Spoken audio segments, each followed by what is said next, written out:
लोग सनातनी लोग हैं। हमारे पूर्वज ये भी अपने वचन के लिए अपना जीवन दांव पे लगा दिया, वो प्रभु राम हो, भीष्म पितामह हो। तो ये सारी चीज़ें बड़ी, क्योंकि सिंधिया जी एक बहुत बड़ी शख्सियत है और कैबिनेट मंत्री हैं। हम लोगों ने जो है उनसे 1 to 1 चर्चा की थी। हम लोगों ने जो हम आपके समक्ष कह रहे हैं, ये सारी समस्याएं हमने उनके समक्ष भी रखी थी। भीड़ शिवपुरी की नगर पालिका के द्वारा जो शहर की दुर्दशा की गई है, उसके समर्थन में ये भीड़ आई है। ये भीड़ उसकी नुमाइंदगी करती है। हम लोग चूँकि इस जनता के सेवक हैं, हम काउंसलर हैं नगर पालिका शिवपुरी के पास।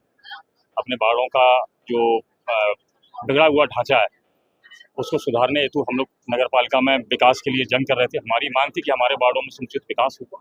तो विकास में हर्डल्स आए, काफ़ी अवरोध आ रहे हैं। इसके कारण जो हमें ये मजबूरी में कदम उठाना पड़ा और ये जंग हम लोग जो है विगत 3 साल से लड़ रहे थे। नगर पालिका अध्यक्ष जो है वो ज़बरदस्ती की थोपी हुई अध्यक्ष थी हम लोग के ऊपर, और उनको ना तो प्रशासनिक अनुभव था, ना इसके पूर्व में कभी वो जनप्रतिनिधि रही। उनका ये जो अनुभवहीन कार्यकाल था, इसकी वजह से शहर की स्थिति बिगड़ती चली गई। और आज हालात ये हो गए शहर के कि शहर की जनता को ना तो शुद्ध पेयजल है, ना स्ट्रीट लाइट है। बरसात का समय चल रहा है, कोई नियोजन नहीं, कोई प्लानिंग नहीं, कोई प्रबंधन नहीं। हर मामले में नगर पालिका शून्य हो गई थी। अब हमें तो आत्मग्लानि का वो हुई, स्वाभाविक है हम अपने वार्ड के लोगों से नजरें नहीं मिला पा रहे हैं। और उस आत्मग्लानि से बचने के लिए हमारे पास सिर्फ अपने त्यागपत्र देने के अलावा और कोई चारा नहीं। इसी दौरान आपकी बहुत सारे लोगों से बात हुई और यहाँ तक नौबत आई कि आप लोगों ने अविश्वास प्रस्ताव को वापस लिया। उसके बाद भी क्या कारण रहा कि आप सीधे इस्तीफा पे आ गए? देखिए, हम लोग जो लड़ाई लड़ रहे थे, तो नगर पालिका विधान हमें एक हथियार देता है, वो है अविश्वास प्रस्ताव। और अविश्वास प्रस्ताव को लेकर सरकार बड़ी झेपी हुई थी। पहले नगर पालिका अध्यक्ष का कार्यकाल 2 वर्ष था। उन्होंने इसी अविश्वास प्रस्ताव ना आए मध्य प्रदेश में, फिर उन्होंने एक विधेयक लाए, संशोधन किया नगर पालिका एक्ट में, और उन्होंने इसका कार्यकाल 3 साल कर दिया। और जो 2/3 बहुमत ऑल ओवर इंडिया में सभी राज्यों की नगर पालिका, म्यूनसिपल कॉरपोरेशंस और विधानमंडल, विधानसभाएं, इवन लोकसभा, सब में 2/3 बहुमत का रहता है कि 2/3 बहुमत से अगर कोई प्रस्ताव पास हो जाएगा सरकार के खिलाफ या किसी संस्था के खिलाफ, उसको कोलैप्स मान लिया जाता है।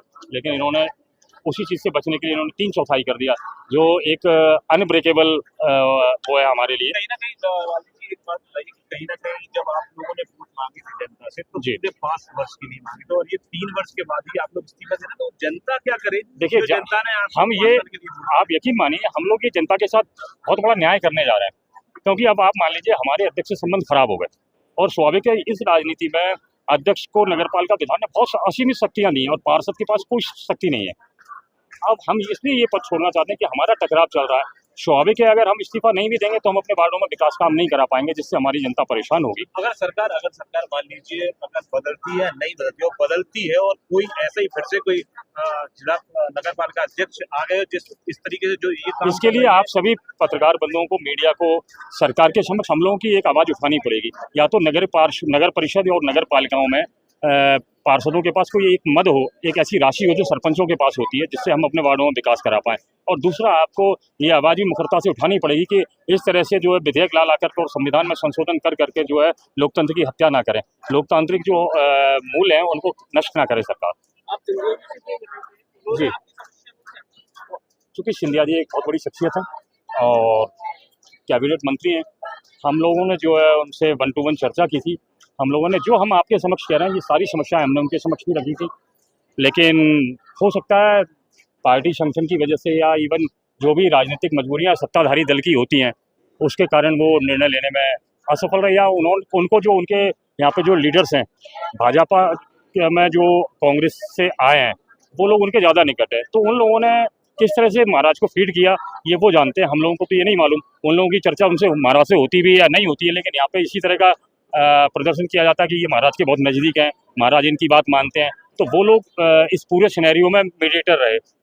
अब वो हमारी बात को वहाँ तक नहीं पहुँचा पाए, या जिस तरह से गंभीरता थी इस प्रकरण में, उसकी गंभीरता को ये लोग नहीं समझ पाए, और ये हमारे मीडिएटर वहाँ तक नहीं पहुँचा पाए, इसलिए ये सारा जो है झमेला ज़्यादा बढ़ गया। 2-3 दिन पहले भी प्रभारी मंत्री जी, और किस तरीके की बात बताई? प्रभारी मंत्री जी से संवाद में मैं भी था। मैंने उनको बताया था, मैंने कहा आदरणीय, आप हमारा जो अविश्वास का प्रस्ताव है, ये हमें विधि के द्वारा दिया गया हथियार है, और यही एकमात्र हमारे पास हथियार है। आप इसको हमसे मत छीनिए। अगर आपको सरकार की या ये लगता है कि यार ये सम्मानजनक नहीं है, तो मैंने कहा ये लोकतांत्रिक व्यवस्था जो है, आप एक काम कीजिए, उसको ज़्यादा इशू मत बनाइए। मैंने कहा आप जो इस्तीफे होंगे उससे पार्टी की और महाराज की सबकी छवि खराब होगी। ये जो अविश्वास का प्रस्ताव है इसको आप हमें देने दीजिए, वेरिफिकेशन करने दीजिए, इसको अपना प्रेस्टीज इशू मत बनाइए। और कलेक्टर साहब से आप कह दीजिएगा भाई आप तो सत्ताधारी दल के हैं, वो हमें डेट ना दें, तो चलता रहेगा। इस दौरान आप जो है इस समस्या का जो सम्मानजनक हल आप हमसे चाह रहे हैं, वो सम्मानजनक हल आप निकाल लीजिएगा। तो इस तरह की हमारी वार्ता हुई थी, लेकिन वो कुछ ऐसे कारण बने कि अविश्वास प्रस्ताव धराशायी हो गया। तो उसके बाद हमारे पास सिर्फ एक विकल्प रह गया था, क्योंकि हम युद्ध के मैदान में तो थे, अब हथियार हमारा छीन लिया गया, तो फिर सरेंडर तो हमें करना ही पड़ेगा। इस बात का डर तो नहीं था, जिस तरीके से बताते हैं कि हनुमान मंदिर जिस तरीके से बगीचा सरकार है वहाँ से कूड़ हो जाता है। देखिए, बिल्कुल मैं आपका समझ गया। देखिए क्या है, हम लोग सनातनी लोग हैं, हमारे पूर्वज ये भी अपने वचन के लिए अपना जीवन दांव पे लगा दिया। वो प्रभु राम हो, भीष्म पितामह हो, तो ये सारी चीज़ें बड़ी भौतिक जगत की क्षण भंगुर हैं। पद प्रतिष्ठा धन हो, ये बहुत क्षण भंगुर चीज़ें हैं। हमें अगर यहलोक और परलोक दोनों का अगर उद्धार अपना चाहते हैं एक जीव के नाते, तो हमें इस परंपरा को, जो सनातनी परंपरा है, उसका पालन करना पड़ेगा। प्रभु कभी किसी का हित नहीं करते, ये भी हम जानते हैं, लेकिन जो परंपरा और मान्यता है, हम आखिर उनका खंडन क्यों करें, हम उनको क्यों तोड़ें। हम वर्जनाओं से बाहर नहीं जाना चाहते, हम अपनी परंपराओं को यथावत जारी रखना चाहते हैं।